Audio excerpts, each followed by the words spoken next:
I'm seeing here software engineering models, concurrent model, specialized model, and formal methods. Okay, so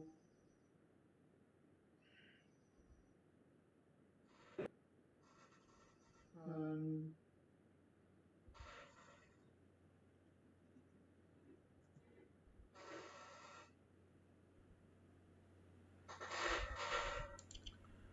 actually, in Webex session, it is easy to share the PPTs. I will share these PPTs with you. Not getting sufficient time to do other things. That's why.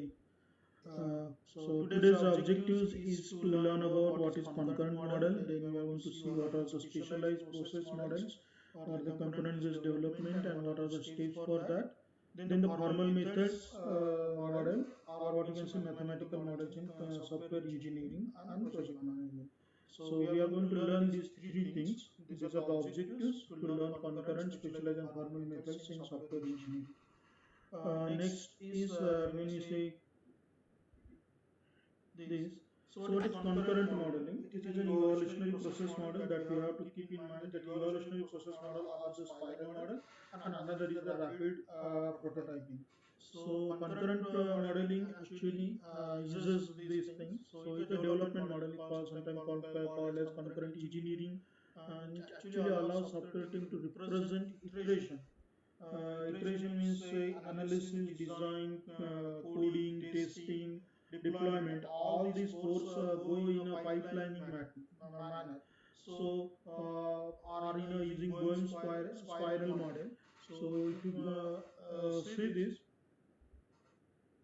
you can see that concurrent model actually help in minimizing the time. For example, to analyze the data, you require to communicate with the customer and someone.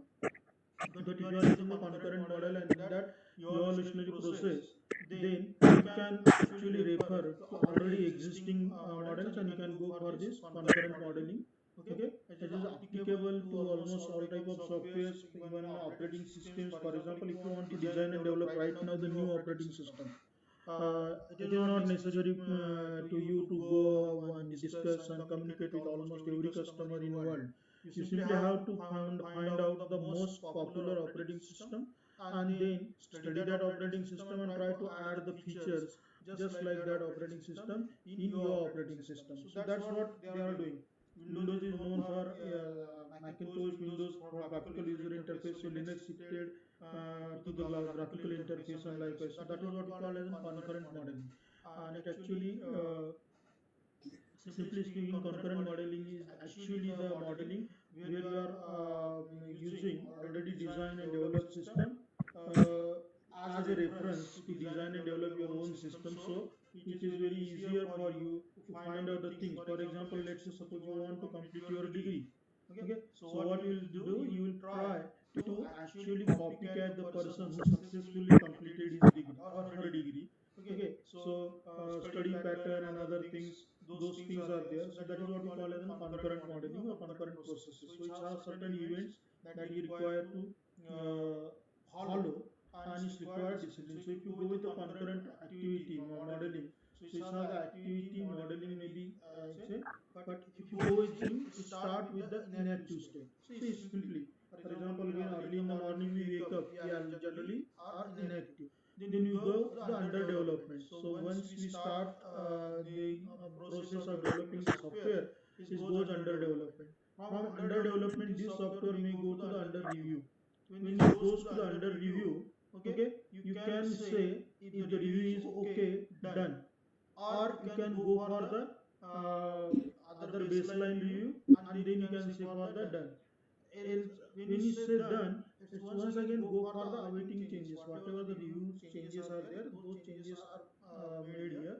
And once again is go under revision, and after under revision is goes to under review and to the baseline done and likewise. And when all changes are made, so if you see this, this is what you can see the modeling activity in a concurrent. So any model in a concurrent activity is generally designed and developed in such a way that it is actually get visited by maximum time and like.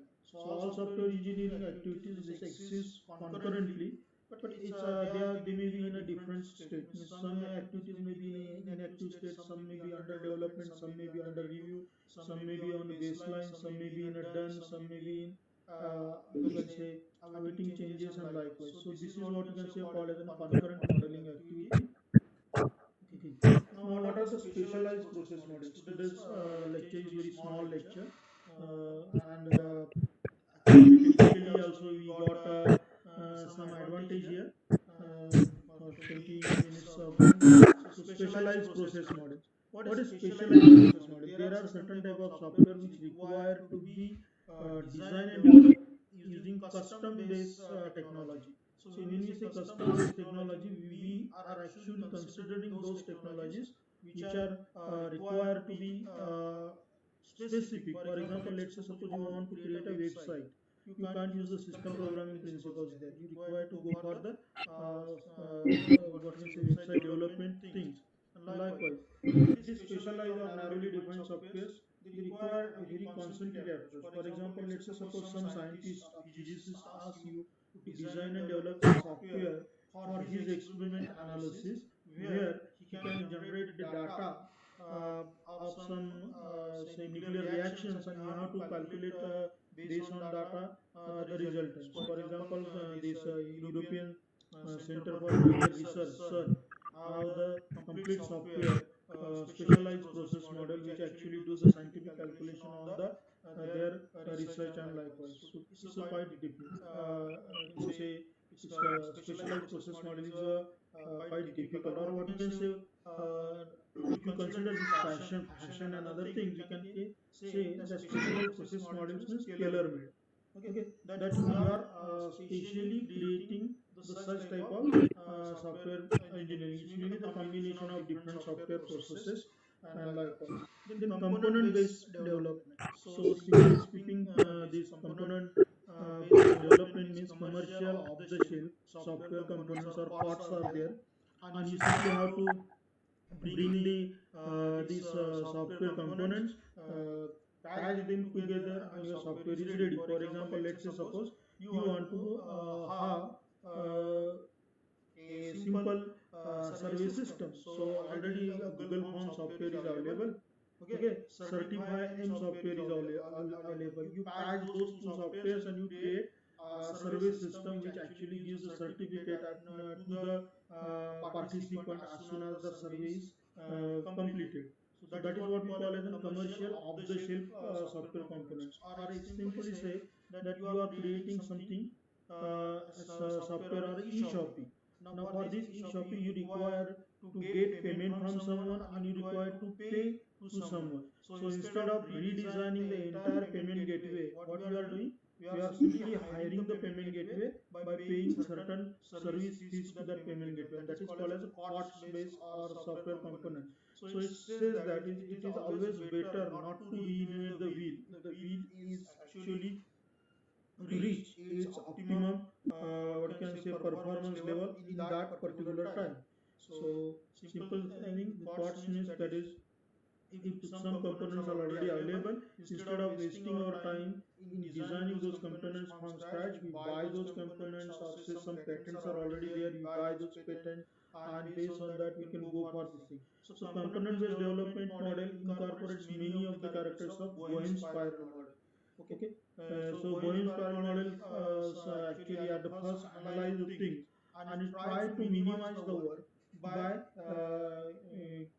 you can say including the component based development. For example, it says when you are creating a form using Visual Basic or Visual Studio or even some ActiveX controller, some already available libraries, what you are doing, the component based development. For example, if you are using a Python and you are using a NumPy, Python's library, okay, you are actually using the components. So that is what you can say component based development actually speed up your software development, but it's not always the thing. If the component is poorly designed, you require to redesign that component.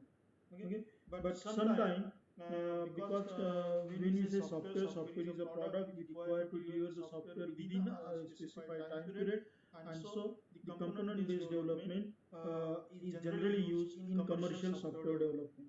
Okay, in components-based development model, these construct applications from pre-packaged software components. So many times what we call as templates, those are the pre-packaged software components. For example, if you want to create a website, you generally get the pre-packaged complete website solution. You simply have to change the content or some code in it, and your application is ready.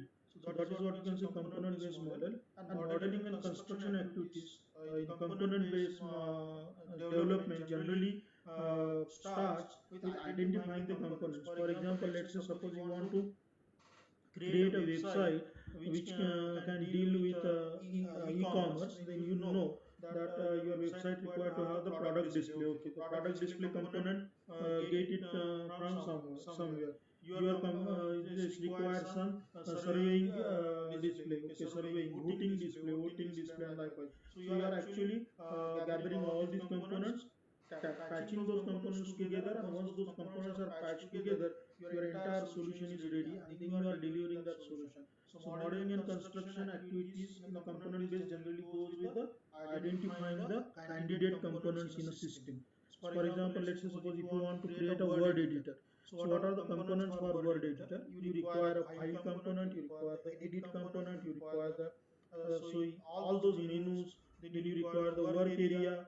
Okay, so all those things are can be considered as the component of a software, and when we go for that, you can say, so what are the steps for the component based development? So these are the steps. I'm not going to read the steps, but simple thing is that when we say component, okay, तुम्हाला सरळ भाषेत सांगायचं तर आपल्याला जर मराठीत सांगतोय, घरी समजा दिवाळीच्या वेळेस चिवडा बनवायचं जीवावर आलं तर कंपोनंट बेस्ड मॉडेल म्हणजे चिवडा बनवायचा, चिवडा खायचा आहे पण तो बनवायच्या जीवावर आलेला आहे, मार्केटमध्ये जाऊन आणायचा, त्यातल्या त्यात चांगला चिवडा निवडायचा.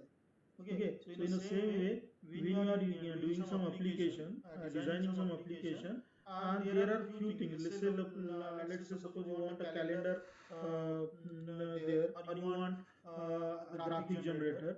So to start this graphic generator or calendar from scratch, you go instead of that, you simply import some library for the calendar or for graphic generator, and you use that. That is what we call as a component. So आपल्याला component जे available component ते पाहावं लागणार. So those are called as standard libraries. There may be some professional libraries, and likewise then you have to go for the component integrations. It's not always feasible. If you gather 2-3 components, those components may not work properly with each other. So component integration is very necessary. You have to be very what you can say careful while selecting these components. They must have to be compatible with each other. Otherwise, what happens, because one component is efficient, you choose that, but that works efficiently only on 32-bit architecture. Another component is for 64-bit architecture. Then to patch them together for the communication, you may require to write down the entirely new application, and that then the component based development may not be feasible in that case. So you have to be very what can say careful while selecting this component for your software defined. So software architecture must have to be there for the components, and then you have to this integrated, you have to integrate those components in the software. And fifth, the final stage, that is you have to do the comprehensive testing for these components, because not every component is designed and developed by some developer who may or may not be familiar with the other components developer, and you are the one who are actually patching all those components to create your own system, and you may not be familiar with those component developers or their thing. So you have to be very careful before launching a component based developed software in a market. You have to do a very comprehensive testing of it for proper component integration and the functionality. So these are the 5 steps for component based software engineering. Generally component based software engineering is used in web applications, and nowadays also for some applications like your presentation and other thing, where you can have proper components or likewise or thing. Now comes the last model of the software engineering process here, and that is called as formal methods. So what is formal method? You know, if I ask you what is line, you will say line is something which starts at point A and ends at point B. Okay, but that is not what you can say the line. If you go and ask a mathematician what is line, he will say that if it is a straight line, it is y equal to mx plus c. Okay, and if it is uh, only if it is straight line and going through 2 points, it is y equal to mx plus c. But if it is going through only one point, then that mathematician may say that that line is y equal to m x cos theta and sin theta likewise something, and give some formula. So that is what we call as a Hawk transform. That is mm, from a single point you can have infinite lines, and you can have infinite line passing to the single point.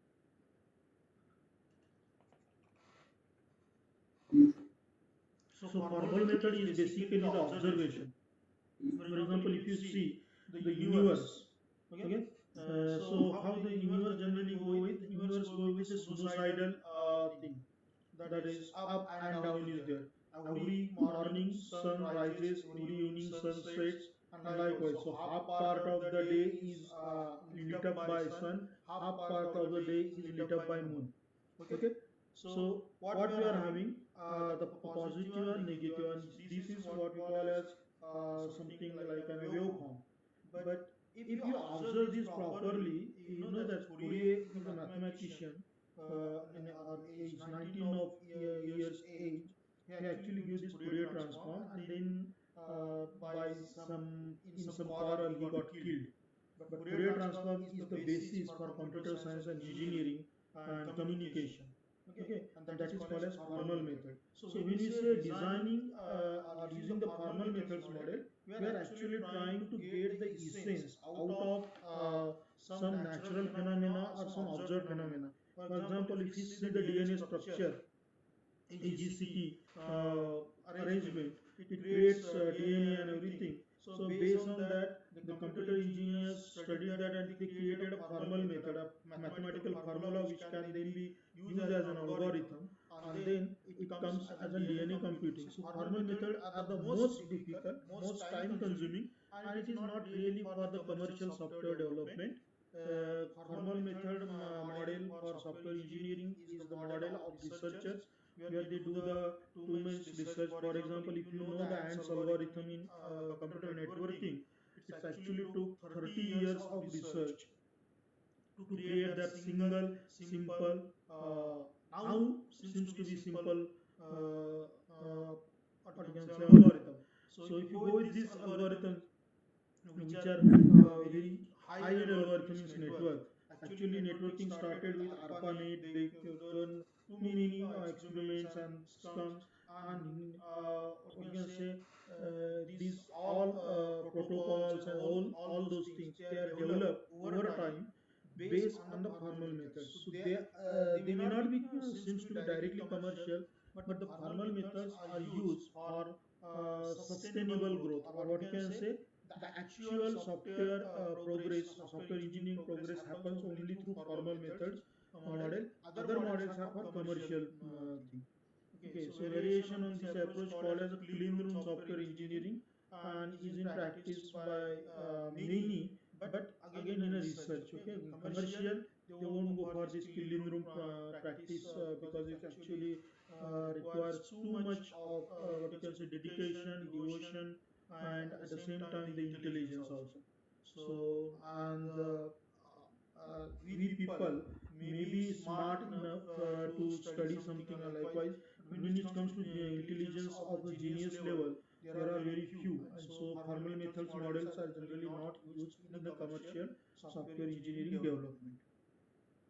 So ambiguity, incompleteness, inconsistency, this actually get totally deleted using formal method. So formal method actually analyzes the things so minutely using mathematics. So it checks your softwares for almost everything before coding. And likewise, so design and analysis of algorithm, that subject is there in your theory. That is the best example of formal method. Okay, so if you see, the formal methods are used during design. They serve as a basis for program verification. So for white box testing, many of the commercial vendors also uses some formal methods, but they are not heavily dependent on formal methods. They says that it's okay if my software is giving some results and the customer is happy with that, we can patch up the errors afterwards like that. So it is not the mainstream approach, but it's used in many mainstream approach for the defect-free software. But now the formal methods are gaining more popularity due to only one thing, and that is called as artificial intelligence. You know that is, if you make a machine artificially intelligent, and if the machine become able to act like a human, and if you won't use the formal method to delete the ambiguity, incompleteness, and inconsistency from that machine, okay, then that machine can be artificially intelligent machine can be very dangerous to our life, and that's why formal methods are most oftenly used in data analysis, big data analysis, machine learning, and artificial intelligence. You require to check everything mathematically first. Okay, so that is what you can say called as a formal method. It has some concern about its applicability in business environment though, because businesses require to what you can say throw the product in the market to gain maximum profit. Formal method is not for making profit. Formal method is actually for making some engineering. So formal method is the way of designing something. It is a way of inventors, not of engineers. For example, Wright brothers, when they first created a aeroplane, there were no prototype system available. They simply observed the birds and likewise, and they successfully created their first aeroplane. But for that purpose, whatever calculations they have done, mathematical calculation, mathematical model, aerodynamicity checking, and likewise, all those are called as formal method. Once those things are available, then next generation of scientists, or what we say, next generation of engineers, they actually enhance that. So formal method many times require to dedicate entire life just to get a single what you can say outcome. For example, Einstein E equal to mc square, which actually defines the entire relation of mass and energy using formal method. So we have gone deep into that, and likewise. And then if you go with the Newton's numerical analysis, Newton have shown this about gravitational force and likewise. So he uses paper, pencil, his brain, and formal method, and what you can say, created a mathematical formula and shows that on this threshold, if some object surpasses such speed, it can go into the space. And that formal method, a simple line of text sentence by Newton, actually given us to launch the satellite, idea of launching the satellites. And that is what we can call as the things. But formal methods of software engineering, or formal methods of engineering, or what we can say actual science. Okay, this is actual science. It's very time consuming. It's actually require what you can say one point focus person. Okay, so yeah, it's not the part of the mainstream development. So what are the concerns about this formal method? Model is currently quite time consuming, expensive. Few software developers have the necessary background to apply formal methods. You may be very efficient in C language, Python language, R language, Java language, but when it comes to mathematics, hello, how many of you are in, I think what you can call this as a, in love with mathematics?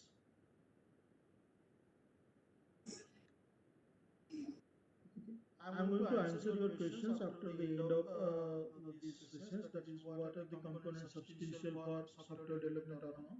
Okay. So, uh, if okay, Rohit Pandita says that he is with in love with mathematics. In that case, you can go for the formal methods. You can create a very good things, very good softwares, real softwares, which can last even after your life.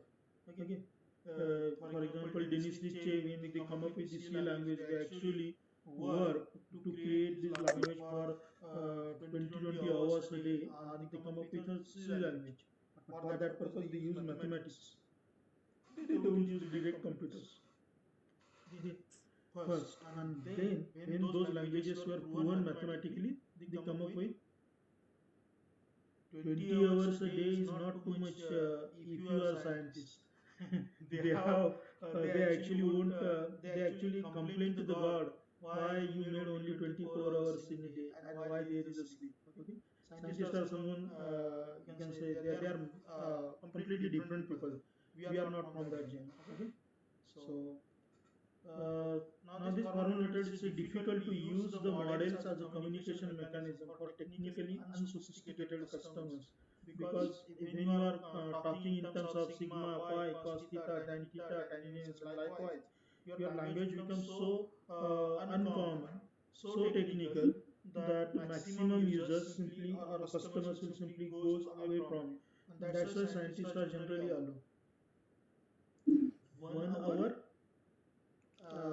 is enough for formal method? No, madam, it's impossible. So now it's a question and answer time.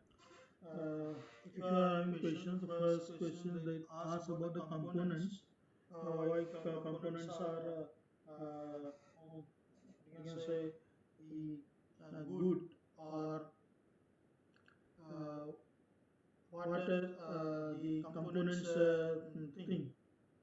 Okay, so in a component-based model, why components are important or not? So if you see the components, whether they are important or not, the one thing that you have to keep in your mind, the components are always important. Why? Because many times, for example, let's say suppose you want to create a simple program using C, I am saying, okay, and you want to do the printf, and if C is not provided with the component stdio standard input output, or PANIO console input output dot header files, okay, or what we call nowadays as a libraries, so standard libraries, how to print that particular string, very difficult. Okay, but now you are having the component library already available. You say include stdio.h and you are saying printf xyz and it gets printed. So components are really what can I say essential. Component based software is actually the commercial software development. Is only thing is that if the component is poorly designed, let's say suppose you are having a two-wheeler and two-wheelers brake wire is poorly manufactured, then it can cause damage to the driver. It can means because it actually compromising the safety of driver. So if your component, this component that you are using in your software is not good, it can damage the entire performance of your software. So to get a proper software performance, you require to be very careful while selecting the components for your software. It is not bad to use the components. Almost every software engineer nowadays, okay, are using the component based software in development. For example, you are using some ActiveX controls, you are using some Ajax, you are using some ready templates. What those are? Those are the components. So you are simply using the standard libraries or components, you are integrating those components, and you are creating the mashup, or you are creating your own software, complete software. So components, when we say component, we are actually considering that is, for example, let's say suppose if someone asks you to design and develop a simple website, okay, and on that website you must have to show his place. So what you are going to use to show that person's place? Google Map. What is it? It is a component that a standard library you are fetching from Google Map, putting into your website, doing some changes in some parameters. So it will, whenever that website get open, it will show by default the place of you can say owner. So that is what we call as a component-based software development. But say instead of Google Map, you use something which is unknown, GPS system, and say suppose if that GPS system is not accurate enough, that means you want to show the Delhi and it's showing Chennai. You want to show the Chennai and it's going to London. You want to show the London and it simply goes to somewhere in a Pacific Ocean. You don't know where. So if such type of GPS system is used, then you say that component is bad. For example, right now when you are using your mobile phones, Okay, the mobile phone is having its operating system, and almost every application is nothing but a single component.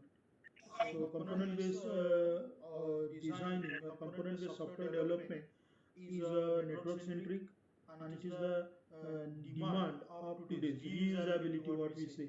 Okay, so say suppose if you created a very good software which can help in communicating like WebEx, okay, then it is unnecessary for me to go and waste my time on designing, developing the same software. I can use your software, your components, I can modify them, I can enhance them, but instead of if I start from scratch, it can cost time and money. And time and money means you are lagging in a what you can say competition. So software engineering says that wherever possible, this is the principle of software engineering, or actually the engineering principle. Whenever and wherever possible, always try to use already tested components, already available components. For example, when you want to download some YouTube videos and something, what you are using? You are using the YouTube downloader. Okay, that patch which get added to the browser whichever you are using. You are using Chrome or Firefox. So that is a component. So component development is also one. There are some sites which are free Lancer site where if you are familiar with this component development, okay, you can create small components for a particular application and can put those components for sale, or you can put those components for free on Google Play Store or Microsoft Play Store, or even on the Geo Store. Okay, and you can earn money or you can earn the name using those components. You won't require to design and develop the entire software. One component which can solve a particular problem. For example, you are having a component which can read all the data from the Excel file and create the very beautiful 3D graphics. Okay, 3D graphics explaining the relation between all the data components. So it can contain pie chart, bar chart, donut chart, this and that, all charts, and likewise. And you created this component in such a way that it can be usable on, say, your mobile phones, Androids and non-Android phones also. And it is usable on Windows, Linux, and Mac. And you made available that component for a nominal fees. Let's say you are asking for the person only 10 rupees, only 10 rupees per installation for a year, or say for lifetime also.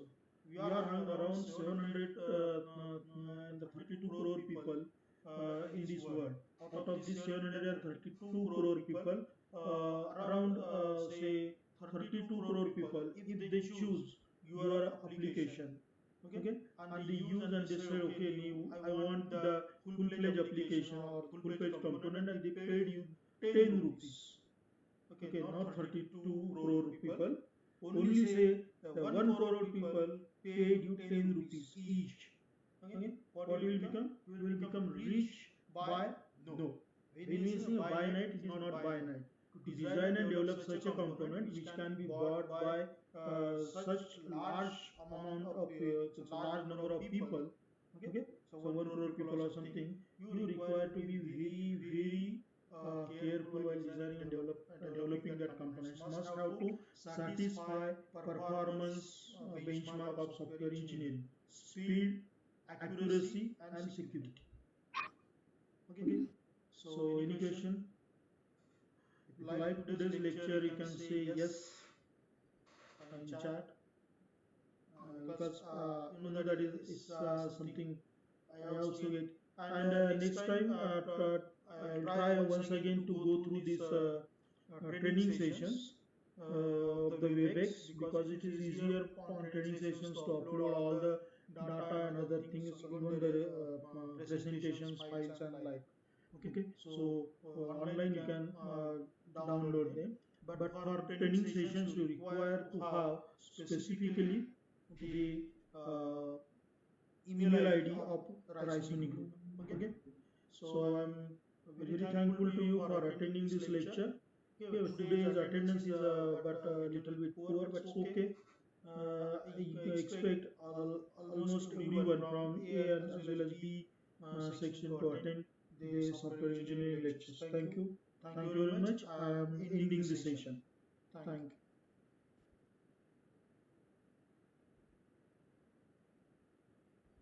you.